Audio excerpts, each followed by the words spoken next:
ഇത്രയും ലോ ബഡ്ജറ്റിൽ ഒരു 7 സീറ്റ് വാഹനത്തിൽ ഇത്രയും നല്ലൊരു സ്റ്റീറിങ്ങും അതേപോലെ തന്നെ നല്ലൊരു സസ്പെൻഷനും ആഡ് ചെയ്തതിന് റെനോൾട്ടിന് ബിഗ് സല്യൂട്ട്. സാധാരണഗതിയിൽ നമ്മളൊരു വാഹനം ടെസ്റ്റ് ഡ്രൈവ് എടുക്കുന്ന സമയത്ത് അതിന്റെ സ്വഭാവ ഗുണങ്ങളെല്ലാം കാണിക്കുന്നത് ആ ഒരു ടെസ്റ്റ് ഡ്രൈവ് സമയത്തായിരിക്കും. നമുക്ക് അതിന്റെ ആ ഒരു പെർഫോമൻസും കാര്യങ്ങളൊക്കെ മനസ്സിലാവുന്ന സ്റ്റീറിംഗ് വീലിനും അതേപോലെ തന്നെ സസ്പെൻഷൻ എന്നൊക്കെ ഫീൽ ആവുന്നത്.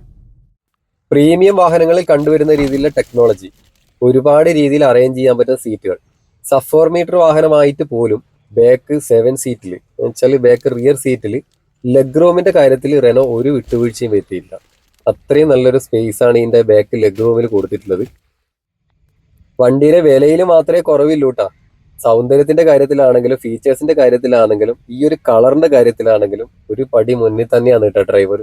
അത്ര പ്രീമിയം ഫീലാണ് ഇതിന്റെ മുമ്പിൽ നിൽക്കുന്ന സമയത്ത് കിട്ടുന്നത്. നമസ്കാരം, ഞാൻ നിങ്ങളുടെ സ്വന്തം വിജിത്താണ് ഫ്രം കാസർഗോഡ്. പുതിയൊരു വീഡിയോയിലേക്ക് എല്ലാ വ്യൂസിനും സ്വാഗതം. കുറച്ച് ദിവസമായില്ല നമ്മളെ വീഡിയോസ് നിങ്ങൾ കാണാത്തത്. അത് മറ്റൊന്നും കൊണ്ടല്ല കേട്ടോ, പല വാഹനങ്ങളുടെയും റിവ്യൂ ചെയ്യുന്ന സമയത്ത് ആ ബ്രാൻഡിലെ ആളുകൾ എന്താണോ പറയുന്നത് അതുപോലെ നിങ്ങളുടെ അടുത്ത് സംസാരിക്കണം എന്നാണ് പറയാറുള്ളത്. അതുകൊണ്ടാണ് കൂടുതലും വീഡിയോസ് ഒന്നും വരാത്തത്. അപ്പൊ ഞാൻ ഇപ്പൊ എന്ത് വന്നിരിക്കുന്നത് റെനോൾട്ടിന്റെ കാഞ്ഞങ്ങാടുള്ള ഷോറൂമിലാണ്. ഇവിടെ വന്ന് കയറിയ സമയത്ത് തന്നെ ഞാനൊരു സംഭവം കണ്ടു. 7 വർഷം അൺലിമിറ്റഡ് കിലോമീറ്റർ വാറണ്ടി. വേറെ ഏതെങ്കിലും ബ്രാൻഡ് കൊടുക്കുന്നുണ്ടെങ്കിൽ ഒന്ന് കമന്റ് ബോക്സിൽ മെസ്സേജ് ഇടാൻ വേണ്ടി മറക്കണ്ട കേട്ടോ. അപ്പോൾ വന്നത് എന്തെന്ന് വെച്ചാൽ 2025 മോഡല് ട്രൈബർ നിങ്ങളെ പരിചയപ്പെടുത്താൻ വേണ്ടിയിട്ടാണ് വന്നത്. വണ്ടി ഇപ്പോൾ ഓൾറെഡി നമ്മൾ പുറകിൽ റെഡിയായി നിൽക്കുന്നുണ്ട്, ടെസ്റ്റ് ഡ്രൈവ് കാര്യങ്ങളൊക്കെ നമ്മൾ എടുക്കുന്നുണ്ട്. അപ്പൊ ചെറിയ കുറച്ച് മാറ്റങ്ങളൊക്കെ വന്നിട്ടുണ്ട്. ഇതല്ല എന്ന് വെച്ചാൽ പല ആളുകളെയും സംശയം എന്തെന്ന് വെച്ചാൽ എത്ര ഡൗൺ പേയ്മെന്റ് ഉണ്ടെങ്കിൽ വണ്ടി ഇറക്കാൻ വേണ്ടി പറ്റും, മന്ത്ലി എങ്ങനെയായിരിക്കും EMI വരുന്നത്, അങ്ങനെയുള്ള കാര്യങ്ങളൊക്കെ നമ്മൾ ഈ ഒരു വീഡിയോയിലെ കൂടി ആഡ് ചെയ്യുന്നുണ്ട്. അപ്പോൾ ആരും ഇത് മിസ് ചെയ്യരുത്, എല്ലാവർക്കും യൂസ് ആവുന്ന ഒരു വീഡിയോ ആണ്. അപ്പോൾ ഒട്ടും വൈകിക്കണ്ട, നമുക്ക് നേരെ വീഡിയോയിലേക്ക് തന്നെ കിടക്കാം. അപ്പോൾ നമ്മളെ ടെസ്റ്റ് ഡ്രൈവിലെ വണ്ടി ഓൾറെഡി റെഡിയാണ്. നമ്മളിപ്പോൾ 25 മോഡൽ ആയതുകൊണ്ട് തന്നെ കുറച്ച് മാറ്റങ്ങളൊക്കെ ഉണ്ട്. അപ്പോൾ അതെന്തൊക്കെയാണ് എന്നുള്ളതാണ് മെയിനായിട്ട് നമ്മൾ ഇത് ചെയ്യാൻ വേണ്ടി പോകുന്നത്. അപ്പോൾ നമുക്ക് നേരെ വീഡിയോയിലേക്ക് കിടക്കാം. Okay, come on. ഞാൻ എന്താ പറയേണ്ടത് ഗൈസ്, നിങ്ങൾ കാണുന്നത് എന്തെന്നത് ലുക്ക്. സെൽത്ത് ബ്ലാക്ക് എന്നാണ് കേട്ടോ ഇതിന്റെ കളറിന്റെ പേര്. ഒരു രക്ഷയിലട്ടെ. ഞാൻ ഈ ഒരു വാഹനമായിട്ട് ഇപ്പൊ റോഡിലേക്ക് ഇറങ്ങിയ സമയത്ത് എന്നെ അത്രയും ആൾക്കാർ ശ്രദ്ധിച്ചു ആ ഒരു വണ്ടിയുടെ കളർ കാരണം. അത്രക്ക് അടിപൊളിയാണ്. അപ്പോ ഈ ഒരു വാഹനം ബേസ് മോഡലിന്റെ തൊട്ട് മുകളിലുള്ള RXL എന്ന് പറയുന്ന മോഡലാണ്. ഇതാണ് വാല്യൂ ഫോർ മണി എന്ന് വെച്ചാൽ നമ്മൾ യൂസ് ചെയ്യുന്ന ഓൾമോസ്റ്റ് എല്ലാ ഫീച്ചേഴ്സും ഇതിനകത്തുണ്ട്. ഒരു 7 സീറ്റ് വാഹനത്തിൽ ഏറ്റവും കൂടുതൽ ഗ്രൗണ്ട് ക്ലിയറൻസ് കൂടി വരുന്ന വാഹനമാണ് കേട്ടോ ട്രൈബർ. 182 ആണ് ഇതിന്റെ ഗ്രൗണ്ട് ക്ലിയറൻസ് വരുന്നത്. സഫ് മീറ്റർ ആണ് എന്ന് വെച്ച് അകത്ത് സ്പേസിനൊന്നും യാതൊരു വിധ കുറവുമില്ല കേട്ടോ. നല്ല ലെഗ് റൂമും കാര്യങ്ങളൊക്കെ ഉണ്ട്. അതൊക്കെ നമുക്ക് ഡീറ്റെയിൽ ആയിട്ട് നോക്കാം. കൂടാതെ ഒരുപാട് യൂസ്ഫുൾ ആയിട്ടുള്ള സേഫ്റ്റി ഫീച്ചേഴ്സും കാര്യങ്ങളൊക്കെ ഈ ഒരു മോഡലിൽ ലോഡ് ചെയ്തിട്ടുണ്ട് കേട്ടോ. 2025 മോഡൽ ആയതുകൊണ്ട് തന്നെ ചെറിയ ചെറിയ മാറ്റങ്ങളൊക്കെ ഇതിൽ വന്നിട്ടുണ്ട്. കുറെ വീഡിയോസും കാര്യങ്ങളൊക്കെ നമ്മൾ ഓൾറെഡി ചെയ്തതാണ്. എന്നിരുന്നാലും ഇപ്പൊ എനിക്ക് തോന്നുന്ന ഒരു സെലേരിയോ അല്ലെങ്കിൽ ഒരു എക്സ്പ്രസോ വാങ്ങിക്കുന്ന പൈസക്കാണ് ഇപ്പൊ ഈ ഒരു വാഹനം സ്വന്തമാക്കാൻ വേണ്ടി പറ്റുന്നത്. ഇതിന്റെ ബേസ് മോഡലിനൊക്കെ ശരിക്കും 7,20,000 രൂപയാണ് ഓൺ റോഡ് പ്രൈസ് വരുന്നത്. ഒരു 7 സീറ്റ് വാഹനമാണ്.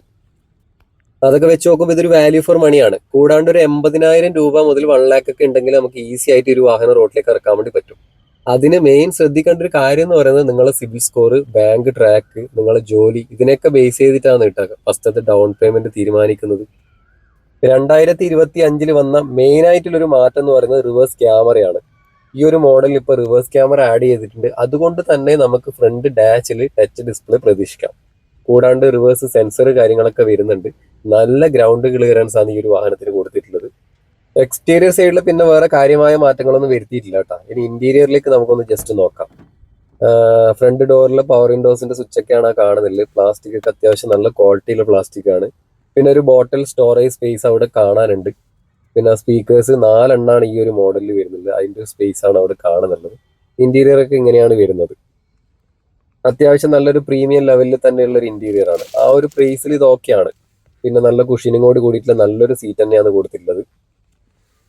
സെൻട്രൽ ലോക്ക് ചാവി തന്നെ വരുന്നുണ്ട്. അപ്പൊ 4 ഡോർ പവർ വിൻഡോസ് വന്നു. അതേപോലെ തന്നെ സെൻട്രൽ ലോക്ക് ചാവി തന്നെ വന്നിട്ടുണ്ട്. ഇതിന്റെ ഒരു പ്രൈസും ആ ഒരു റേഞ്ചിൽ തന്നെയാണ് കേട്ടോ. അതുകൊണ്ടാണ് നമുക്ക് ഒരുപാട് ഐറ്റംസ് ഒന്നും ഡാഷിലൊന്നും കാണാത്തത്. എന്നിരുന്നാലും ആ പ്രൈസിനുള്ള സംഭവങ്ങളൊക്കെ ഇതിൽ ആഡ് ചെയ്തിട്ടുണ്ട്. ഞാൻ അതിന്റെ റേറ്റും കൂടി ആഡ് ചെയ്യുന്നുണ്ട്. അപ്പോൾ ഇതാണ് ഇന്റീരിയർ വരുന്നത്. നല്ലൊരു 8 ഇഞ്ചോട് കൂടിയിട്ടുള്ള ടച്ച് ഡിസ്പ്ലേ തന്നെ അതിൽ കൊടുത്തിട്ടുണ്ട്. അതേപോലെ തന്നെ ഡാഷ് ഒക്കെ ഡുവൽ ടോൺ കളറിലാണ് വന്നിട്ടുള്ളത്. പിന്നെ മിററൊക്കെ നമുക്ക് മാനുവലി അകത്തുനിന്ന് അഡ്ജസ്റ്റ് ചെയ്യേണ്ട നോബാണ് ആ കണ്ടത്. ഗിയർ ലിവറും കാര്യങ്ങളൊക്കെ ഫുള്ളി ബ്ലാക്ക് ആണ്. പിന്നെ 12 വോൾട്ടിന്റെ ചാർജിങ് സോക്കറ്റ്, അതേപോലെ തന്നെ ആക്സ് കേബിൾ കണക്ട് ചെയ്യാനുള്ള പോർട്ട്, USB കണക്ട് ചെയ്യാനുള്ള പോർട്ട്.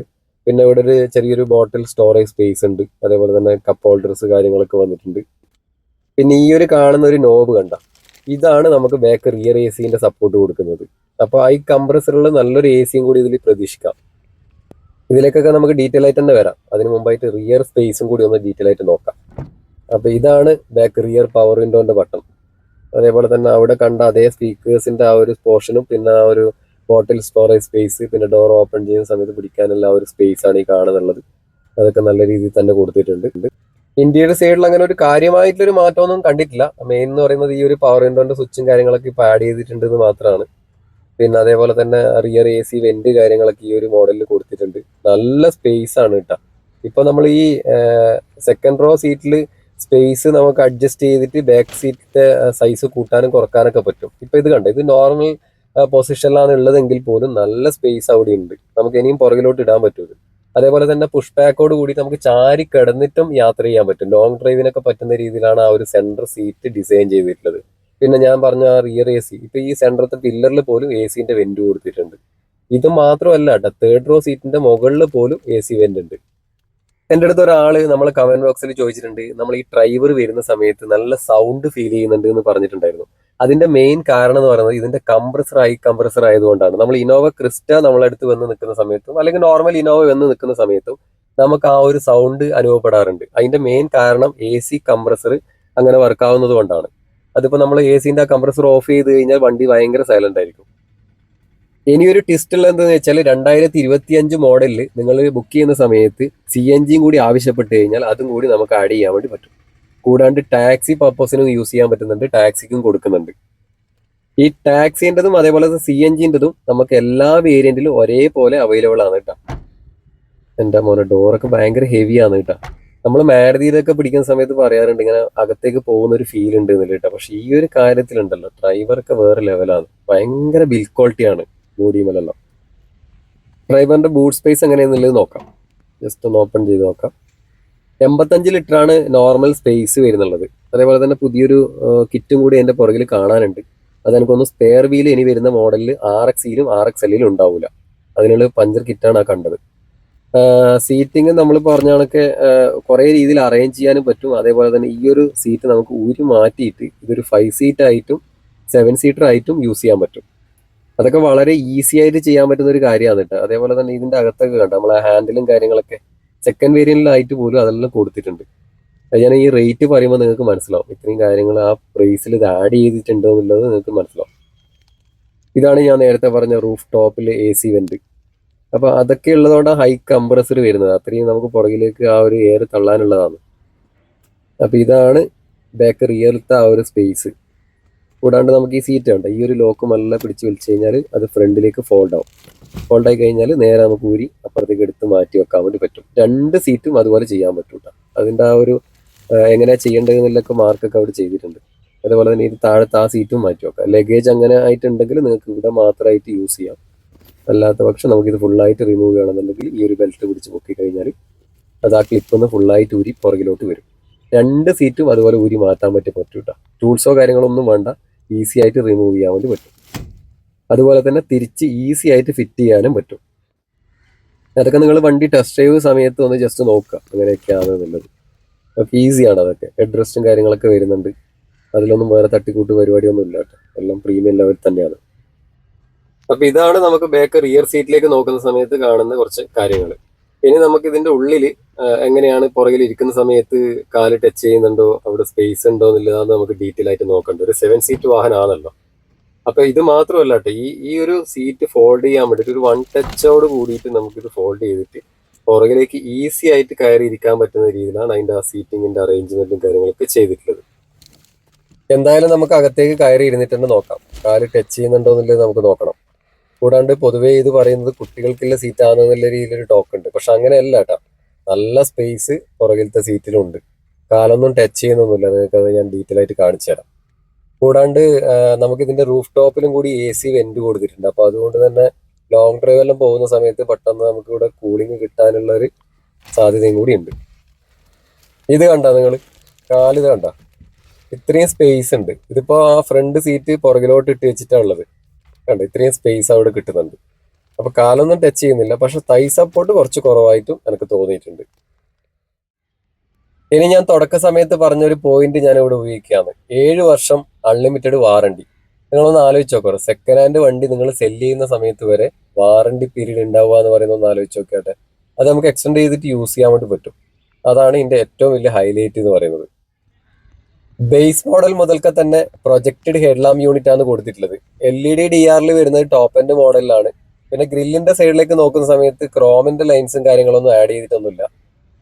സൈഡ് വീലാർച്ച് ക്ലാഡിങ്ങിലാണ് ഇൻഡിക്കേറ്റർ കൊടുത്തിട്ടുള്ളത്. 14 ഇഞ്ചാണ് വീൽ സൈസ് വരുന്നുള്ളത്. ഇതിന്റെ തൊട്ട് മുകളിലെ വേരിയന്റ് ആയ RXT എന്ന് പറയുന്ന വേരിയന്റിലാണ് മിററിൽ ഇൻഡിക്കേറ്ററും അതേപോലെ ഗ്ലോസി ബ്ലാക്കിന്റെ ഫിനിഷിംഗ് കൊടുത്തിട്ടുള്ളത്. പിന്നെ റൂഫിൽ റെയിൽ കാര്യങ്ങളൊന്നും ഈ ഒരു മോഡലിൽ കാണാനില്ല. ഒരു ആന്റിന ആഡ് ചെയ്തിട്ടുണ്ട്. എന്നിരുന്നാലും എക്സ്റ്റീരിയർ സൈഡിലുള്ള ആ ഒരു ഭംഗി വേറെ തന്നെയാണ് കേട്ടോ. ഇനി ടെസ്റ്റ് ഡ്രൈവിന് മുമ്പായിട്ട് തന്നെ നമുക്ക് അതിന്റെ ഓൺ റോഡ് പ്രൈസ് എങ്ങനെയാണെന്നതിൽ നോക്കാം. ഓൾറെഡി നമ്മളെ തമ്പലയിൽ നിങ്ങൾ കണ്ടിട്ടുണ്ടാവും, 7 ലക്ഷം രൂപയാണ് ഇതിന്റെ എക്സ്ഷോറൂം പ്രൈസ് വരുന്നത്. റോഡ് ടാക്സും ഇൻഷുറൻസ് ഒക്കെ ആഡ് ചെയ്യുന്ന സമയത്ത് 8,26,000 രൂപ ഓൺ റോഡ് പ്രൈസിൽ നമുക്ക് ഈ ഒരു വാഹനം സ്വന്തമാക്കാൻ വേണ്ടി പറ്റും. അപ്പൊ സ്വാഭാവികമായിട്ടും നിങ്ങളുടെ ഉള്ളിൽ ഒരു ചോദ്യം ഉണ്ടാവും, എത്രയാണ് ഇതിന് ഡൗൺ പേയ്മെന്റ് കാണേണ്ടി വരിക? ഒരു നോർമൽ പ്രൊഫൈലിൽ ഒരാൾക്കാണെങ്കിൽ എക്സ്ഷോറൂമിന്റെ ഫുള്ളായിട്ട് നിങ്ങൾക്ക് ലോൺ കിട്ടും. ബാക്കിയുള്ള റോഡ് ടാക്സ് ഇൻഷുറൻസ് ആണ് നിങ്ങൾ കാണേണ്ടത്.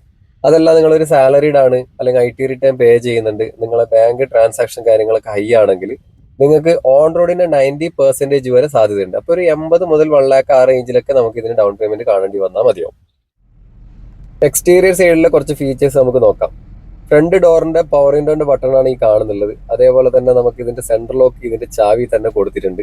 സ്റ്റിയറിംഗ് ടിൽറ്റായിട്ട് അഡ്ജസ്റ്റ് ചെയ്യാനുള്ള ഒരു ഓപ്ഷനും കൂടി ഇതിൽ വരുന്നുണ്ട്. അതേപോലെ തന്നെ പവർ സ്റ്റിയറിംഗ് ആണ് വരുന്നത്, നേരത്തെ നമ്മൾ പറഞ്ഞു. സ്പീഡോമീറ്റർ ക്ലസ്റ്ററിലേക്ക് നോക്കുകയാണെങ്കിൽ ഫുള്ളി ഡിജിറ്റൽ ആണ്. അത്യാവശ്യം ഇൻഫർമേഷനും കാര്യങ്ങളൊക്കെ നമുക്ക് ഇതിൽ തന്നെ അറിയാൻ വേണ്ടി പറ്റും. ടയറിൽ പഞ്ചറോ പ്രഷർ കുറവോ കാര്യങ്ങളെല്ലാം ഉണ്ടെങ്കിൽ ഡിസ്പ്ലേയിൽ ഇത് കാണിക്കും. നല്ലൊരു 8 ഇഞ്ച് ടച്ച് ഡിസ്പ്ലേ ആണ് ഈ കാണുന്നുള്ളത്. നല്ല ഹൈ ക്വാളിറ്റി ഫീൽ ചെയ്യുന്നുണ്ട്. ടച്ചും കാര്യങ്ങളൊക്കെ നല്ല സ്മൂത്ത് ആണ്. നല്ല സൗണ്ട് ക്വാളിറ്റി ഉണ്ട്.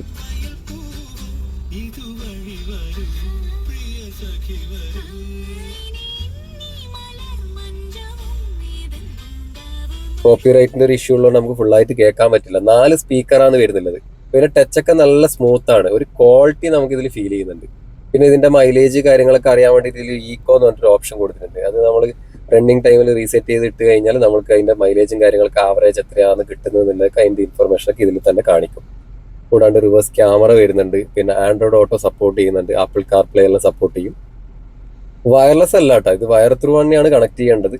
അതേപോലെ തന്നെ ബ്ലൂടൂത്ത് ഒക്കെ കണക്ട് ചെയ്തിട്ട് നമുക്ക് ഇത് യൂസ് ചെയ്യാൻ വേണ്ടി പറ്റും. എന്നിരുന്നാലും നല്ലൊരു ഹൈ ക്വാളിറ്റി എനിക്ക് ആ ഒരു സ്റ്റീരിയോയിൽ ഫീൽ ചെയ്തിട്ടുണ്ട്. റിവേഴ്സ് ഗിയർ ഇട്ടിട്ടാകുമ്പോൾ ഇതാണ് അതിന്റെ ഒരു ക്യാമറ ക്വാളിറ്റി വരുന്നത്. ഇതിന്റെ സെറ്റിംഗ്സിൽ എന്തോ ഒരു ചേഞ്ചസ് വന്നിട്ടുണ്ട്. കുറച്ചൊരു ബ്രൈറ്റ്നസ് കൂടുതൽ ഫീൽ ചെയ്തിട്ടുണ്ട്. അത് ഞാൻ നേരത്തെ ശ്രദ്ധിച്ചിട്ടുണ്ടായിരുന്നില്ല.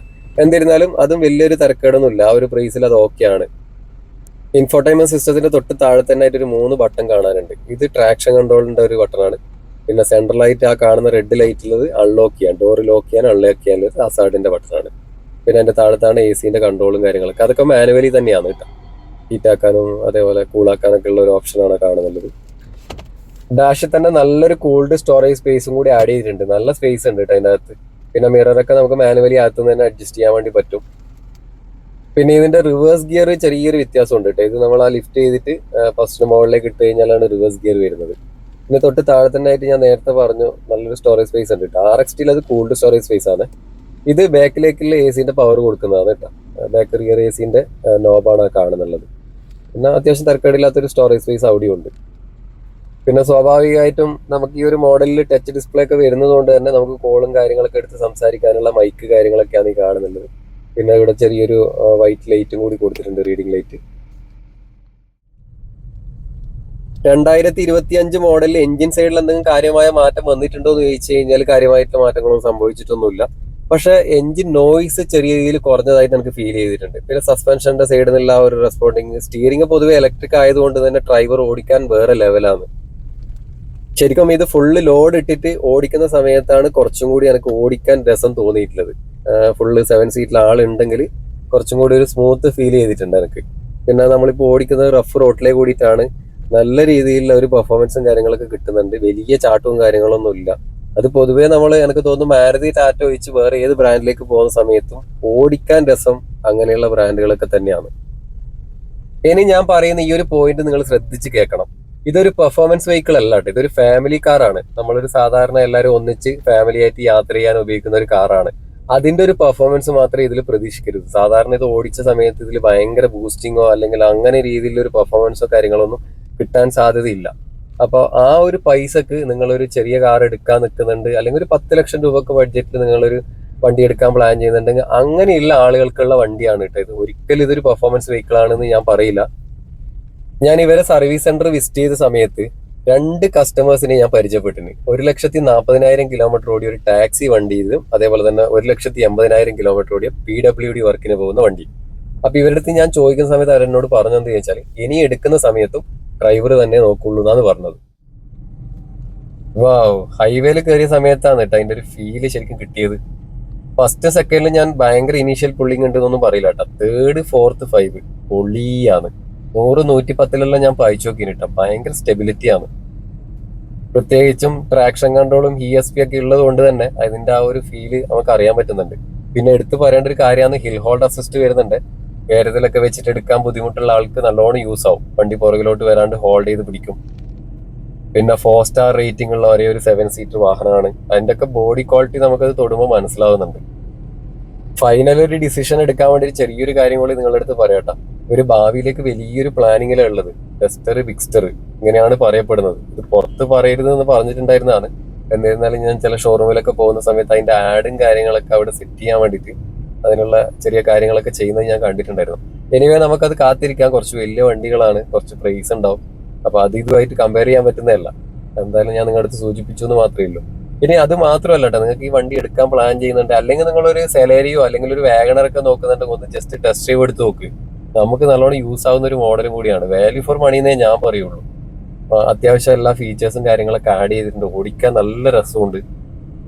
ഇനി 2 ഹൈലൈറ്റ് ഉള്ളത്, ഒന്ന് CNG കിറ്റ് കൂടി ആഡ് ചെയ്യാൻ വേണ്ടി പറ്റും. പുതിയ 25 മോഡലിൽ CNG കിറ്റും കൂടി ആഡ് ചെയ്യാനുള്ള ഓപ്ഷൻ ഉണ്ട്. കൂടാണ്ട് ടാക്സി പർപ്പസിന് യൂസ് ചെയ്യാൻ പറ്റും. ടാക്സിക്കും വണ്ടി കൊടുക്കുന്നുണ്ട്. ഇനി ഈ ഒരു വാഹനവുമായി ബന്ധപ്പെട്ട് എന്തെങ്കിലും കൂടുതൽ സംശയങ്ങളോ കാര്യങ്ങളോ ഉണ്ടെങ്കിൽ ഞാൻ അവരെ കോൺടാക്ട് ചെയ്യാനുള്ള നമ്പർ ഇതിന്റെ ഡിസ്ക്രിപ്ഷനിൽ വെക്കുന്നുണ്ട്. നിങ്ങൾക്ക് ടെസ്റ്റ് ഡ്രൈവോ കാര്യങ്ങളോ വേണമെന്നുണ്ട്, അല്ലെങ്കിൽ ഫിനാൻസുമായി ബന്ധപ്പെട്ടുള്ള കൂടുതൽ ഡീറ്റെയിൽസും കാര്യങ്ങളൊക്കെ അറിയണമെന്നുണ്ടെങ്കിൽ അവരെ നിങ്ങൾക്ക് കോൺടാക്ട് ചെയ്യാവുന്നതാണ്. പക്ഷെ 90% സാധ്യത ഉണ്ടെങ്കിൽ മാത്രം നിങ്ങൾ അവരെ കോൺടാക്ട് ചെയ്യുക. ഒരുപാട് കോൾസും കാര്യങ്ങളൊക്കെ വരുന്നതാണ് പുള്ളിക്ക്. ഇനി ഈ ഒരു വാഹനത്തിന്റെ എഞ്ചിൻ സൈഡിലേക്ക് നോക്കുകയാണെങ്കിൽ 1 ലിറ്റർ 3 സിലിണ്ടർ എഞ്ചിനാണ് വരുന്നുള്ളത്. അതും എനർജി എഞ്ചിനാണ്, ഡുവൽ VVT ആണ്. അങ്ങനെയുള്ള ഒരുപാട് ടെക്നോളജിയും കാര്യങ്ങളൊക്കെ ഇതിൽ ആഡ് ചെയ്തിട്ടുണ്ട്. 20 കിലോമീറ്ററോളാണ് ഇതിന്റെ മൈലേജ് കമ്പനി അവകാശപ്പെടുന്നത്. എനിക്കിപ്പോ റണ്ണിങ് ടൈമിൽ എനിക്കൊരു 16 മുതൽ 17 കിലോമീറ്റർ ആണ് കേട്ടോ ഹൈവേയിൽ കാണിച്ചുകൊണ്ടുള്ളത്. അതും വളരെ കുറച്ച് കിലോമീറ്റർ ഓടിയ ഒരു വാഹനമാണ്. കുറച്ച് വണ്ടി ഓടിയതിനു ശേഷം ഒരു 9,000 മുതൽ 10,000 കിലോമീറ്റർ ഒക്കെ ഓടിയതിന് ശേഷമാണ് കേട്ടോ ഒരു വാഹനത്തിന് കൃത്യമായ രീതിയിലെ മൈലേജും കാര്യങ്ങളൊക്കെ വരാറ്. 96 Nm ടോർക്കിൽ 72 PS ആണ് പവർ എടുക്കുന്നത്. അത്യാവശ്യം തരക്കേടില്ലാത്തൊരു പെർഫോമൻസ് ഒക്കെ കിട്ടുന്നുണ്ട് കേട്ടോ. കൂടാണ്ട് ഇതിലൊരു AMT ഗിയർ ബോക്സും കൂടി ഉണ്ട്. ഓട്ടോമാറ്റിക് ട്രാൻസ്മിഷനും കൂടി ഡ്രൈവറിൽ വരുന്നുണ്ട്. ഇനി നമുക്ക് വണ്ടി ഒന്ന് സൈഡ് ആക്കിയിട്ട് ഒന്ന് എഞ്ചിൻ ബേയും കൂടി ഒന്ന് കണ്ടിട്ട് നമുക്ക് ഇത് വൈൻഡപ്പ് ചെയ്യാം. ജസ്റ്റ് ഞാൻ അതിന്റെ എഞ്ചിൻ റൂമും കൂടി ഞാൻ നിങ്ങളെ ഒന്ന് കാണിക്കാം. പല കമ്പനികളും ഈ ഒരു 1 ലിറ്റർ 3 സിലിണ്ടർ എഞ്ചിൻ ഈ ഒരു വാഹനത്തിൽ വന്നതിന് ശേഷമാണ് അതിനെക്കുറിച്ച് ഡീപ്പായിട്ട് ചിന്തിച്ച് തുടങ്ങിയത് കേട്ടോ. ഇത് വന്ന സമയത്ത് കുറെ ടോക്കും കാര്യങ്ങളൊക്കെ അതുമായി ബന്ധപ്പെട്ടിട്ടുണ്ടായിരുന്നു. പക്ഷെ ഇപ്പൊ വരുന്ന പല മാരുതീര വണ്ടികളും അതേപോലെ ഫോക്സ് വാഗൺ, സ്കോഡ അങ്ങനെയുള്ള വാഹനങ്ങളൊക്കെ ഈ ഒരു ടെക്നോളജിയിലേക്ക് മാറി. പിന്നെ ഈ ഒരു സാധനമൊക്കെ കണ്ടോ, ഇതൊക്കെ ചെറിയ ഒരു അടിയൊക്കെ കിട്ടിക്കഴിഞ്ഞാൽ താങ്ങാനുള്ള ഒരു കാപ്പബിലിറ്റി അതിനുണ്ട്. ഞാൻ മാരുതിയിലൊക്കെ പിടിക്കുന്ന സമയത്ത് പറയാറുണ്ട്. അതേപോലെ തന്നെ ഈ ഒരു പില്ലർ അതൊക്കെ കുറച്ച് സ്ട്രോങ് ആണ് കേട്ടോ. ഞാൻ ആ ബ്രാൻഡിന്റെ പേരൊന്നും എടുത്ത് പറയുന്നില്ല. ചില വണ്ടിയുടെ ഉള്ളിലത്തെ ആ ഒരു മെറ്റീരിയൽ ഒക്കെ പിടിച്ചു കഴിഞ്ഞാൽ ഇങ്ങനെ ശരിക്കും ബെൻഡാവും. പ്രത്യേകിച്ചും വാഗണറിന്റെ ഒക്കെ ഇതൊക്കെ നല്ല ബിൽഡ് ക്വാളിറ്റി ഉണ്ട്. അപ്പൊ ഒരുപാട് പറഞ്ഞിട്ട് ലാഗ് ആക്കുന്നില്ല. നമ്മൾ ഈ ഒരു കുഞ്ഞു വീഡിയോയുടെ വൈൻഡപ്പ് ചെയ്യാൻ വേണ്ടി പോവാണ്. എന്തൊരു ഭംഗി നോക്കിയാട്ടെ. ഒന്ന് ജസ്റ്റ് ഷോറൂമിലൊക്കെ പോയി ഒന്ന് കാണ്. ഒരു ചെറിയ വാഹനമൊക്കെ എടുക്കാൻ പ്ലാൻ ചെയ്തിരിക്കുന്നുണ്ട്, പോയി ഒന്ന് കാണണം. 7 സീറ്റ് വണ്ടിയല്ലേ, എന്തില്ലേലും എടുത്തിട്ട് കഴിഞ്ഞാൽ നമുക്കത് യൂസ് ആവും. മാത്രമല്ല വലിയ ബാധ്യതയില്ല. അതേപോലെ തന്നെ എല്ലാവർക്കും ഒന്നിച്ച് യാത്ര ചെയ്യാം, സേഫ്റ്റി ഉണ്ട്. എന്ന് വെച്ച് ഞാനിതൊരു വലിയ സംഭവമാണെന്നൊന്നും പറയില്ല കേട്ടോ. നിങ്ങളുടെ കയ്യിൽ ഒരു 15-18 ലക്ഷം രൂപയുണ്ടെങ്കിൽ ഈ ഭാഗത്ത് ചിന്തിക്കുക പോലും ചെയ്യേണ്ട. അതിന് വേറെ വീഡിയോസ് നമ്മൾ ചെയ്തിട്ടിട്ടുണ്ട്. അപ്പൊ അത് പോയി കാണുക. ഓക്കെ.